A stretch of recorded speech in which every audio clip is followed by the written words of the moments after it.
Metus Vladimiras Putinas tikėjo, kad Ukrainos kariuomenė niekada nebus pakankamai stipri, kad rimtai mestų iššūkį jo armijai ar keltų grėsmę jo režimui. Net tada, kai Ukrainos dronai pradėjo skristi virš fronto linijų ir į Rusijos regionus, prezidentas liko įsitikinęs, kad jo šaliai pralaimėti neįmanoma. Rusija visada bus stipresnė. Visada egzistuos nematoma riba, kiek stipri gali tapti Ukraina, ir to niekada neužteks, kad ji galėtų padaryti tiek ilgalaikės rimtos žalos, kiek reikia laimėti karą.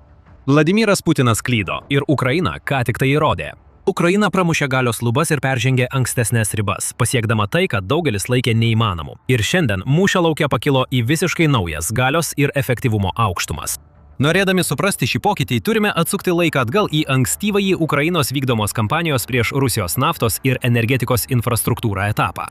Kyjivas jau keletą metų taikosi į tokias vietas kaip naftos perdirbimo gamyklos ir vamzdynai. Tačiau 2025 metais Kyjivas rimtai padidino spaudimą. Buvo taikytas į 21 iš 38 pagrindinių Rusijos naftos perdirbimo gamyklų, o tai sudarė 48% daugiau sėkmingų smūgių palyginti su ankstesniais metais. Visus 2025 metus atrodė, kad vos ne kiekvieną savaitę pasirodydavo naujienos apie gaisrus, sprogimus ir dronų smūgius Rusijos naftos gamyklose.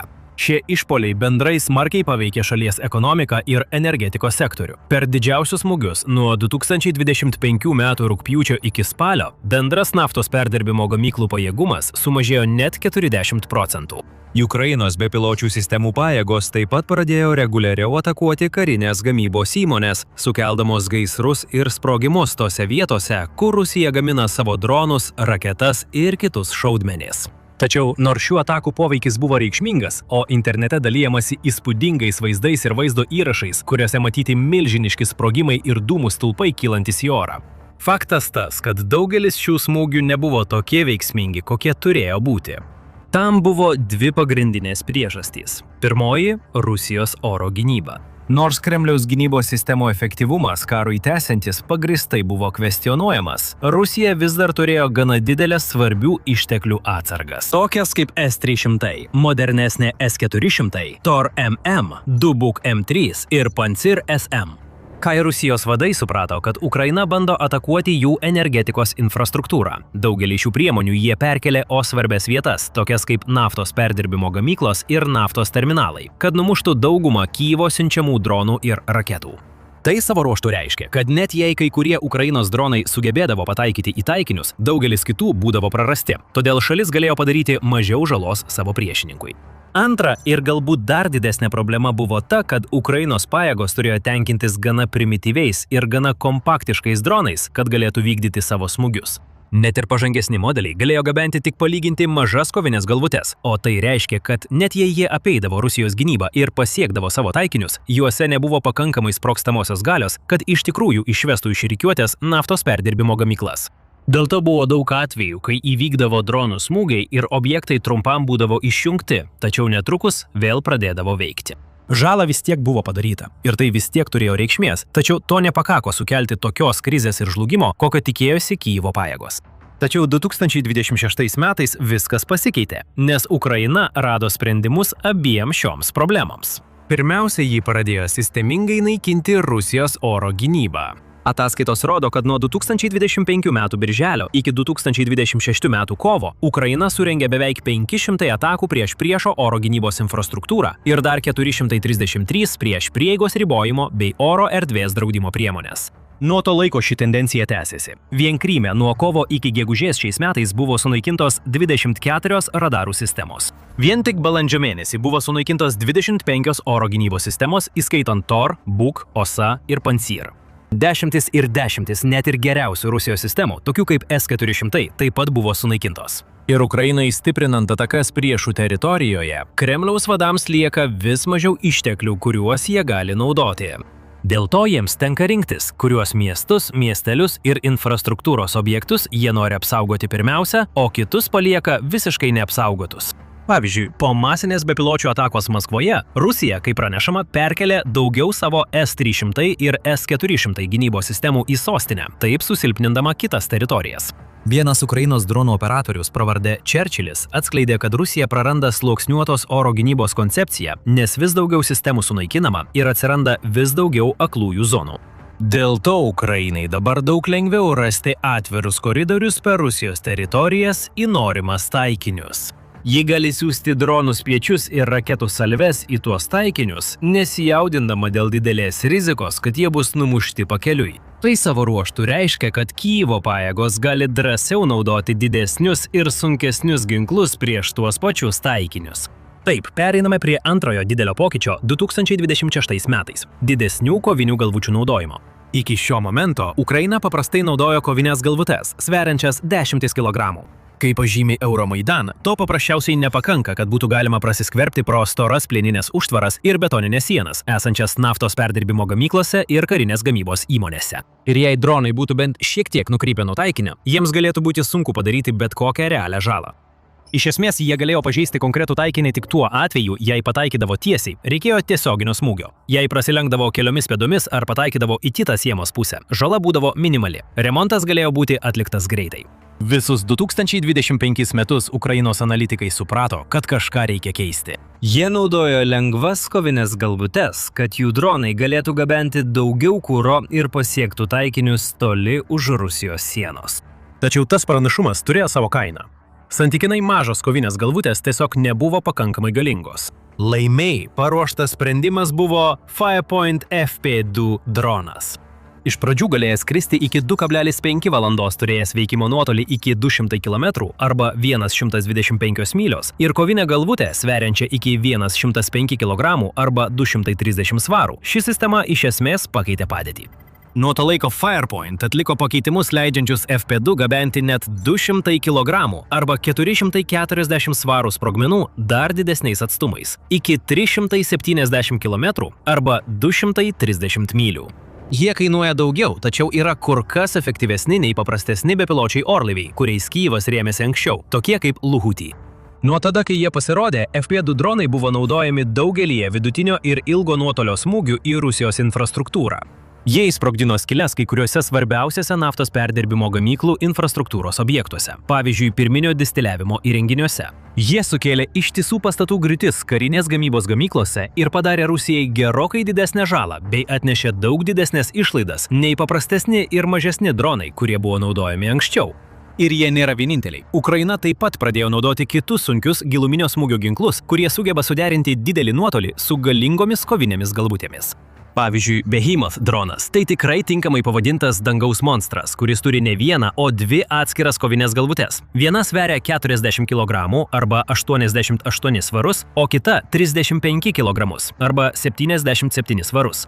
Kaip vienkartinio panaudojimo atakos dronas Behemoth savo kovinių galvučių nemeta. Vietoje to, tandeminė kovinė galvutė sprogsta atsitrenkus, pramušdamas taikinio išorinės apsaugas, o po akimirkos viduje sprogsta didesnė termobarinė kovinė galvutė, sukeldama daug didesnę žalą. Su Psijos dronais Ukraina ne tik pažeidžia išorinės Rusijos gamyklų ir naftos perdirbimo gamyklų sienas bei apvalkalus, ji apeina jų apsaugas ir sunaikina jas iš vidaus. Tai daro milžinišką skirtumą mūšio lauke. Atakos, kurios anksčiau galėjo būti laikomos tik menkų nepatogumu ar trukdžių Rusijai, dabar tampa tikromis katastrofomis.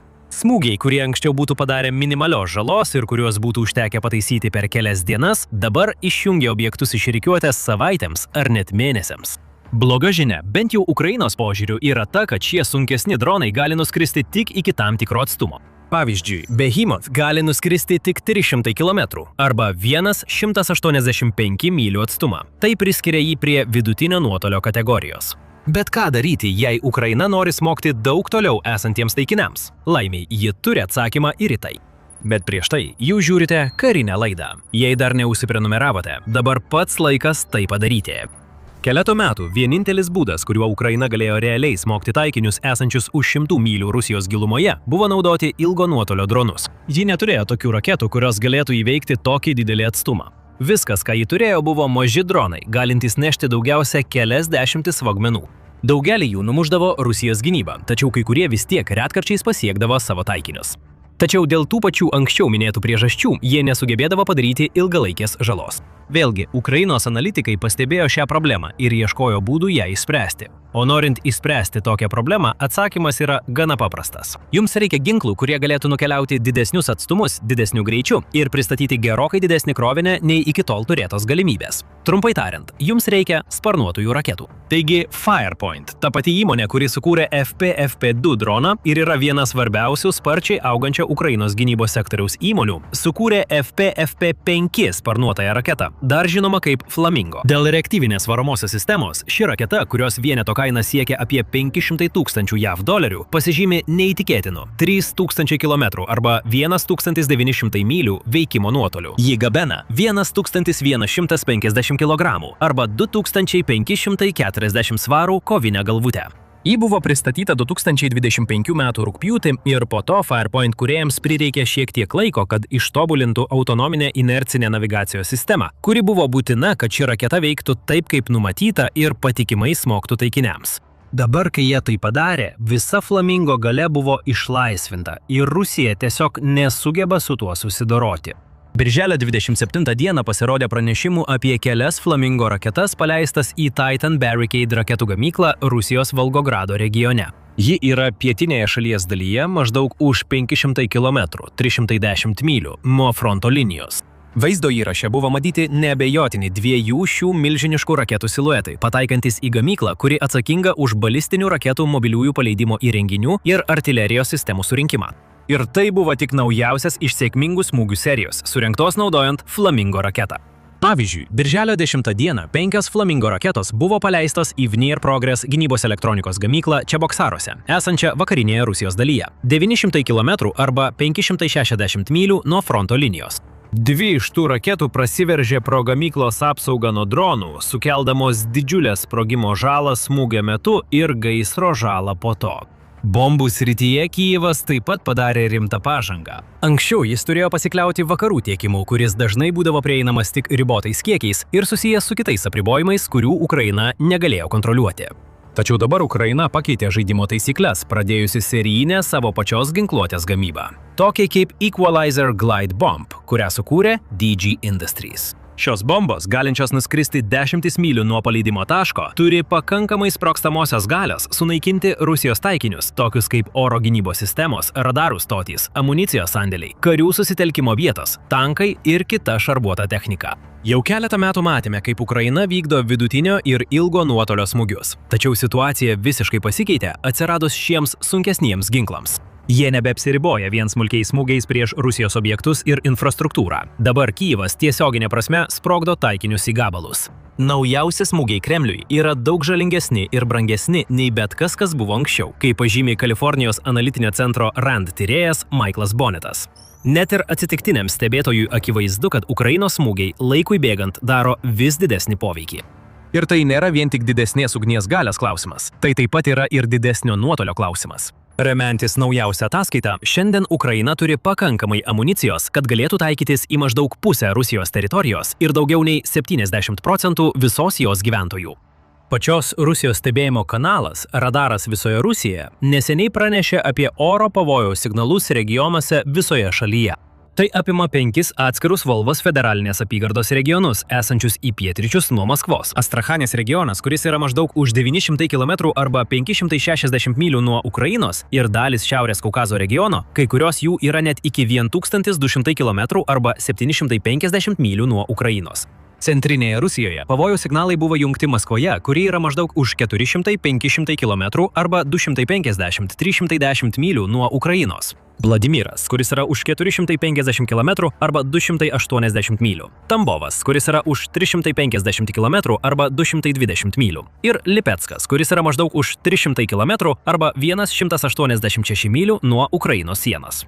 Liepos 1 Ukrainos prezidentas Vladimiras Zelenskis netgi paskelbė, kad jo šalies pajėgos smogė naftos perdirbimo gamyklai Ufoje, kuri yra net 1300 km arba daugiau nei 800 mylių nuo fronto linijos.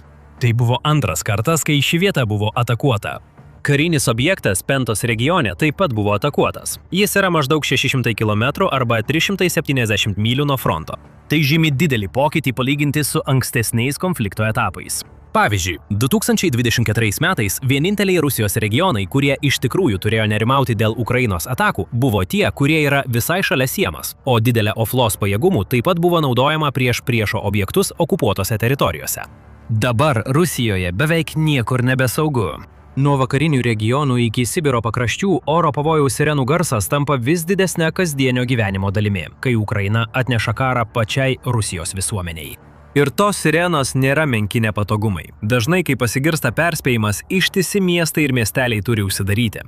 Oro uostai sustabdo veiklą, viešojo transporto paslaugos nutraukiamos, o žmonėms nurodoma likti patalpose arba ieškoti prieglobsčio po žeme. Tai turi poveikį. Ir nors Ukraina nekopijuoja Rusijos taktikos ir netaiko smūgių į civilių namus bei infrastruktūrą, Rusijos žmonių gyvenimus vis tiek vis labiau ir bauginančiai veikia karas.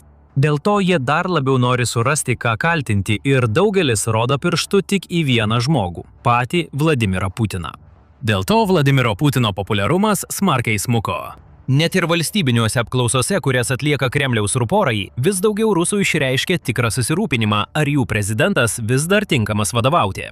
Ir tikėtina, kad Vladimiro Putino ir jo žmonių padėtis artimiausiamis savaitėmis ir mėnesiais dar labiau blogės, nes Ukrainos arsenalas nuo šiol tik stiprės.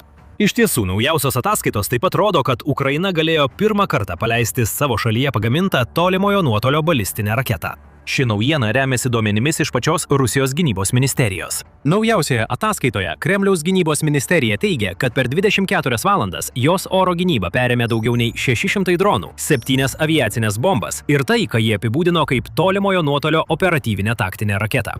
Maskva nepateikė jokių papildomų detalių apie tai, kokio tipo raketa tai buvo. Taip pat Ukraina šiuo metu nepateikė jokio oficialaus pareiškimo šiuo klausimu. Tačiau žinome, kad Firepoint dirba prie savo FP-FP9 balistinės raketos ir neseniai patvirtino, jog artėja prie skrydžio bandymų etapo. Bendrovės vyriausiasis konstruktorius Denisas Stilemanas patvirtino, kad bandymai prasidės vasarą arba ankstyvą rudenį. Gali būti, kad tie bandymai jau prasidėjo ir kad FP-FP9 buvo paleista į vieną ar kelis Rusijos taikinius. Jei taip, tai būtų dar vienas didžiulis papildymas Kyjivo arsenalui. FP-FP9 buvo sukurta specialiai tam, kad naikintų taikinius giliai Rusijos regionuose. Jos numatomas veikimo nuotolis siekia 855 km arba 530 mylių. Gali pasiekti įspūdingą greitį – iki 2200 metrų per sekundę arba 7220 pėdų per sekundę. Ir neša didžiulę kovinę galvutę, sveriančią iki 800 kg arba 1760 svarų. Matėme, kaip Kyjivo gynybos sektorius gamina pasaulinio lygio dronus ir galingas sparnuotąsias raketas. Balistinė raketa yra paskutinė dėlionės dalis. Ir jei FP-FP9 jau veikia, niekas negali pasakyti, kiek žalos Ukraina gali ją padaryti, kaip pažymi Bloomberg. Jei tai pasitvirtins, balistinės raketos paleidimas žymės naują žingsnį Kyjivo pastangose išplėsti savo šalyje kuriamus ilgojo nuotolio smogiamuosius pajėgumus už dronų ir sparnuotųjų raketų ribų. Net jei šios ataskaitos pasirodytų esančios klaidingos ir FP-FP9 dar nėra visiškai paruošta dislokavimui, tai tik laiko klausimas, kada pradėsime matyti, kaip ši raketa susprogdina vertingą Rusijos infrastruktūrą.